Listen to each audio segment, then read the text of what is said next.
Welcome to ஜஸ்ரீதா kitchen. எப்போ ஒரே மாதிரி காலிஃப்ளவர் பக்கோடா செஞ்சு போர் அடிச்சு போச்சா? ஒரு முறை இந்த மாதிரி செஞ்சு பாருங்கள். அதுக்கு தேவையான பொருட்கள்: ஒரு காலிஃப்ளவர், அரை கப்பு கடல மாவு, 1/4 கப்பு அரிசி மாவு, சோளம் மாவு 1/4 கப்பு, மிளகாத்தூள் 2 ஸ்பூன், பெப்பர் 1 ஸ்பூன், இஞ்சி பூண்டு பேஸ்ட் 1/2 ஸ்பூன், சால்ட்டு தேவைக்கேற்ப, பெருங்காயம், 1 லெமன். இப்போ அடுப்பில் கடாய் வச்சு ஒரு சொம்பு தண்ணி ஊற்றி 1 ஸ்பூன் உப்பு போட்டு 1/2 ஸ்பூன் மஞ்சத்தூள் போட்டு கொதிக்கட்டும் தண்ணி. இப்போ எடுத்து வச்சுக்கிற பொருட்கள் ஒன்று ஒன்றா போட்டு மிக்ஸ் பண்ணிக்கலாம். கொதித்த தண்ணியில் காலிஃப்ளவர் போட்டு ஒரு 5 நிமிஷம் கழிச்சு வடிகட்டி எடுத்து வச்சுக்கலாம்.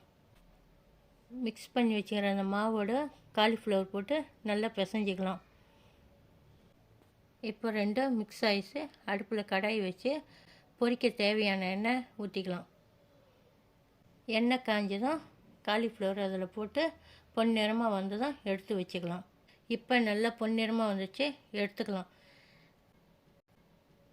அடுப்பில் ஒரு கடாய் வச்சு 1 ஸ்பூன் எண்ணெய் விட்டு பெப்பர் கொஞ்சம், சால்ட்டு கொஞ்சம் போட்டு நம்ம எடுத்து வச்சுருக்கிற காலிஃப்ளவர் போட்டு 2 வதக்கிட்டு அதோட ஒரு 1/2 லெமன் பிழிஞ்சு எடுத்துக்கலாம். இப்போ உப்பு, காரம், புளிப்பு எல்லாம் சேர்ந்து காலிஃப்ளவர் பக்கோடா ரெடி. உங்களுக்கு எங்கள் பார்த்து தந்துட்டு பிடிச்சிருக்கோன்னு நினைக்கிறேன். சப்ஸ்கிரைப் பண்ணிட்டு பெல் பட்டனை ப்ரெஸ் பண்ணுங்கள்.